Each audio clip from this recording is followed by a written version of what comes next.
Hola, en este video vamos a hablar acerca del tema hidrosfera. Para iniciar una pregunta, ¿te has imaginado la cantidad de agua que existe en la Tierra? El agua no solo es un tema geográfico, ya que estamos hablando de un elemento que es vital para la vida y que todos los seres vivos necesitamos. La hidrosfera incluye las aguas oceánicas, los mares, los ríos, los lagos, las lagunas, las aguas subterráneas y las aguas que se filtran. En el planeta representa más o menos el 70.8% de la superficie, es decir, más o menos 2/3 del total del planeta. El agua se puede encontrar en los tres estados: líquida como agua dulce, y salada. Se llama salada porque tiene diferentes sales y elementos como el cloro, el sodio, el azufre, el potasio, el magnesio y bueno, sí, su sabor es salado. Se le conoce como agua dulce no porque tenga sabor dulce, sino solo para diferenciarla del agua salada. También la tenemos en estado sólido en forma de glaciares y en estado gaseoso en forma de nubes, de los cuales hablaremos un poco más adelante. Hablemos ahora de los océanos. ¿Qué son los océanos? Los océanos son los mayores cuerpos de agua que existen en el planeta, tanto en superficie como en profundidad. En nuestro planeta tenemos 5 océanos y si hablamos de, por ejemplo, su temperatura, la temperatura que tiene el agua, esta va a variar mucho dependiendo del océano, porque hay unos que se encuentran más en el centro del planeta, es decir, cerca del ecuador, y hay otros que están muy cerca de los polos, polo norte o polo sur, como lo vemos en la imagen. Y también varía la temperatura debido a su profundidad. Sabemos que en la superficie pues va a tener una temperatura más cálida y mientras más profundo vayamos en las aguas oceánicas, pues la temperatura va a ir disminuyendo. Más o menos la temperatura va a ser de unos 0 hasta 25 grados centígrados. Si nosotros nos piden que pintemos el agua de los océanos, normalmente escogemos el color azul, pero realmente el agua es incolora.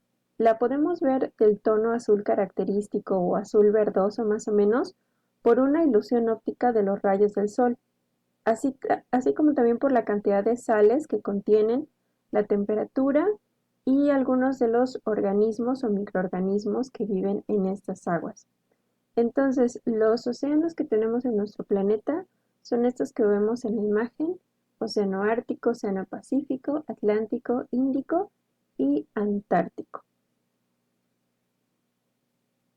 En esta imagen podemos apreciar por qué se le conoce a nuestro planeta como el planeta azul, debido a que, como ya lo había mencionado, un 70% de nuestro planeta está cubierto por los océanos.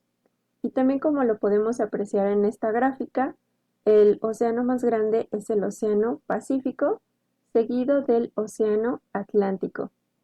Y entonces vemos de color naranja la superficie que ocupan los continentes. Y pues sí, vemos que la mayor superficie de esta gráfica la están ocupando los océanos. Esta imagen que tenemos aquí me parece muy curiosa porque rescata las formas de los océanos y así es más fácil determinar cuál es más grande y cuál es más pequeño, como se alcanza a ver en la parte de abajo. Hablemos rápidamente del ciclo del agua. El ciclo del agua inicia con la evaporación del agua superficial. Ya sabemos que se evapora por efecto del calor del sol y este vapor de agua se eleva por acción de la temperatura en partes muy altas, o sea, ya es una temperatura más fría, se va a condensar y esto va a formar las nubes. Después de formar las nubes por acción de la gravedad, ocurren precipitaciones. Estas precipitaciones pueden ser líquidas en forma de lluvia o sólidas en forma de granizo. Una parte de esa lluvia se evapora al momento, pero otra parte se infiltra en el suelo. provocando las aguas subterráneas. Otra parte riega las plantas y a los árboles, y otro tanto se adiciona a los ríos, lagos, lagunas e inclusive al mismo océano.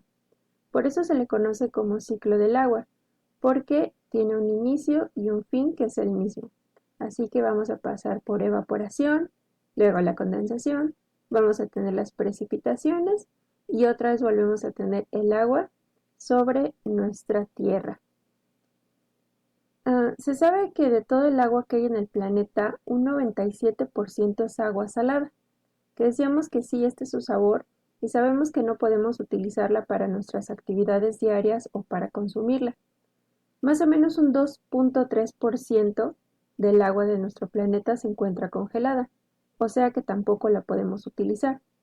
Y solo un 0.3% es agua dulce, que la podemos encontrar en ríos, lagos, lagunas. Y esta es la única agua que puede ser usada en casa o para poder beberla. O sea que sí, en el planeta hay mucha, mucha agua, pero no podemos utilizarla. Ni siquiera para el baño, pues dañaría las tuberías. Por otro lado, sí se puede quitar la sal del agua de mar, pero es un proceso bastante costoso y es por eso que hay que ser muy conscientes para evitar la contaminación del agua. Hablaremos entonces de las diferentes formas en donde vamos a encontrar el agua y la primera son los ríos.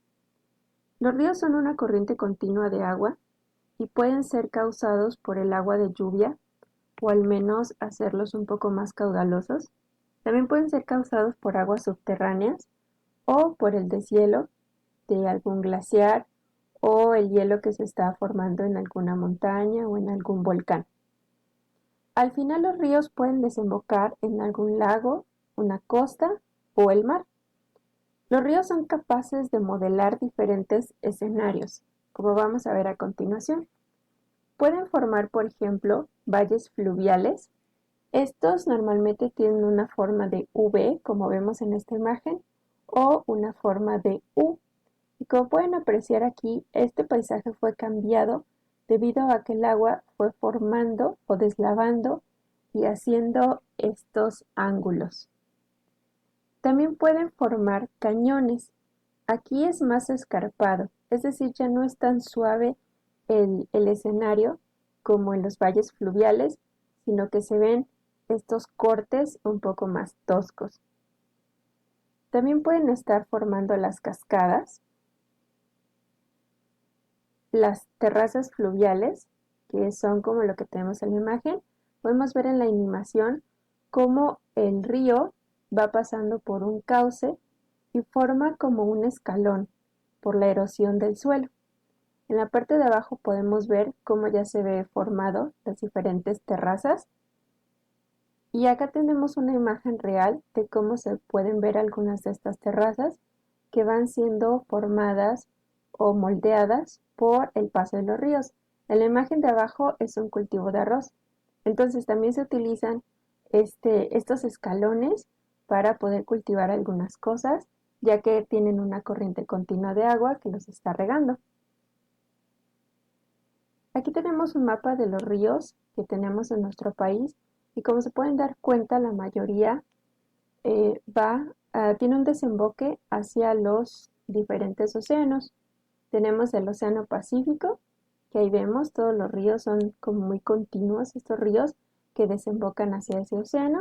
Y del otro lado, en el Golfo de México, pues como que ya no son tantos, pero igual vemos que eso se conserva durante todo el país, que tienen desembocadura en el mar. Solo unos cuantos están, digamos, en medio del país y que no llegan hacia alguno de los océanos. Los siguientes son los lagos y lagunas, y un lago realmente no guarda una relación directa con el mar, es decir, no se comunica con él. Solo son cuerpos de agua que están llenando un hueco o una depresión en la tierra.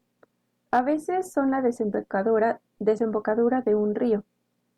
No siempre, a veces simplemente se forman con el agua de lluvia, se va llenando, es como si fuera una alberca natural.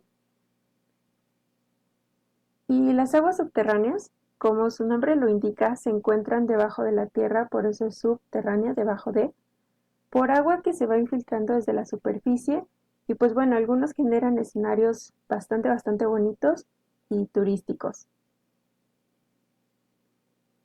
Tenemos también los glaciares, que estas son unas masas de hielo. Por lo regular han estado así por mucho tiempo, pero pueden de repente perder un poco de masa, un poco de volumen por deshielo. Este deshielo provocado por el aumento de la temperatura, pero también se puede recuperar volumen acumulando de nuevo hielo. Así que son un poco cambiantes, no es que se deshagan en su totalidad, solo pierden un poco de volumen y de repente ganan otro poco de volumen. Bueno, espero que les haya gustado este tema, que les haya parecido interesante. Creo que es un tema que todos deberíamos conocer porque volvemos a lo mismo, es algo que se ocupa muchísimo en nuestro planeta, ocupa un 70% más o menos, así que sí es necesario conocerlo.